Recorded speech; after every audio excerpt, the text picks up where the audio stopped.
11 November দেশের cricket পাড়ায় অমিত হাসানের নামটা চর্চিত হতে থাকে বেশ জোরে সোরে, কারণ সেদিনই এনসিএল এর এবারের আসরের প্রথম ডাবল 100 করে ফেলেন ডানহাতি ব্যাটার।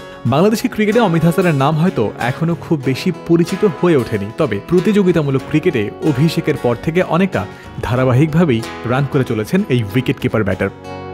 ওয়েস্ট ইন্ডিজ সফরের টেস্ট সিরিজের স্কোয়াডে অমিতকে নেয়ার আলোচনাও উঠে আসে তার ডাবল সেঞ্চুরির পর। অভিজ্ঞ ব্যাটার মুশফিকুর রহিম ও ক্যাপ্টেন নাজমুল শান্তর ইনজুরিতে এই আলোচনার পালে হাওয়া লাগে, কিন্তু শান্তর বিকল্প হিসেবে শেষ পর্যন্ত শাহাদাত হোসেন দীপুর নাম ঘোষণা করে বিসিবি। তাতেই কেউ কেউ মনে করছেন অমিত হতে পারতেন ওয়েস্ট ইন্ডিজে যাওয়ার যোগ্য দাবিদার।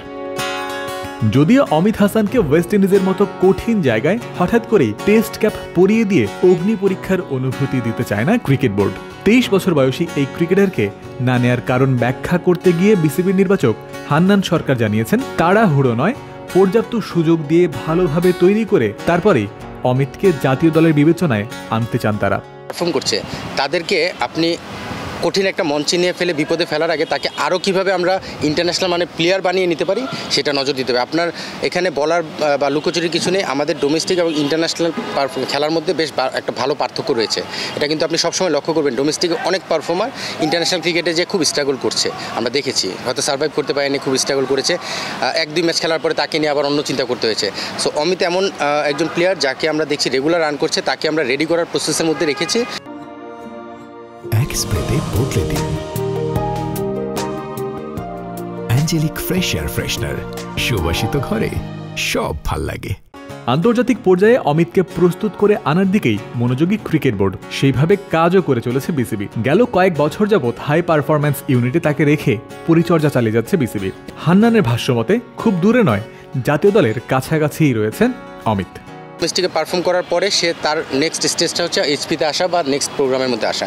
সেখানে কিন্তু গত 3 বছর প্লাস সে এইচপি স্কোয়াডে রয়েছে। এইচপিতে বেশ কিছু ম্যাচ তাকে খেলানো হয়েছে ইন্টারন্যাশনাল এনভায়রনমেন্টে। এবার অস্ট্রেলিয়া যে আমাদের এইচপি টিম গিয়েছিল সেখানেও কিন্তু সে ছিল, সেখানে 4টা ইনিংসও ব্যাটিং করেছে, আমিও সেখানে টিমের সঙ্গে ছিলাম, আমি কাছ থেকে ব্যাটিং দেখেছি, ওটা ভালো আমাদের জন্য। আরেকটা জিনিস লক্ষ্য করবেন, একটা প্লেয়ারকে ইন্টারন্যাশনাল এনভায়রনমেন্টে ডেবু করার ক্ষেত্রে কোথায় করলে ভালো হয়, কোন কন্ডিশনে করলে ভালো হয়, এই বিষয়গুলো কিন্তু ম্যাটার করে। সো অনেকগুলো বিষয় এখানে আলোচনা রয়েছে। অমিত আমাদের খুব কাছাকাছি প্রসেসের মধ্যে রয়েছে। প্রথম শ্রেণীর ক্রিকেটে অমিত হাসানের ব্যাটিং রেকর্ড বেশ সমীহ জাগানিয়া। 33 ম্যাচে 50-এর কাছাকাছি গড়ে করেছেন প্রায় 2500 রান, 8 সেঞ্চুরি, পাশাপাশি রয়েছে 9টি 50। কেন অমিতকে নয়, কেন শাহাদাত দীপুকে নেওয়া হলো ওয়েস্ট ইন্ডিজ ট্যুরে, তার যৌক্তিক ব্যাখ্যা দিয়েছেন নির্বাচক হান্নান সরকার। একই সাথে দীপু ইতোমধ্যেই পেয়ে গেছেন আন্তর্জাতিক ক্রিকেটের স্বাদ, যা তাকে এগিয়েই রেখেছে। এনসিএল এ চলমান সিজন খুব একটা ভালো না গেলেও নিজের খেলার সবশেষ ইনিংসে আবার সেঞ্চুরিও করেছেন দীপু, তাই আত্মবিশ্বাস নিয়েই হয়তো ওয়েস্ট ইন্ডিজ সফরে যেতে পারছেন তিনি। তবে অমিত হাসান যেভাবে এগোচ্ছেন, নিজেকে শানিত করার পথে বজায় থাকলে জাতীয় দল থেকে তার যে দূরত্ব আছে তা খুব দ্রুতই ঘুচেও যাওয়ার কথা। জয়ন্ত বিন্দু, ক্রিক ফ্রেন্সি।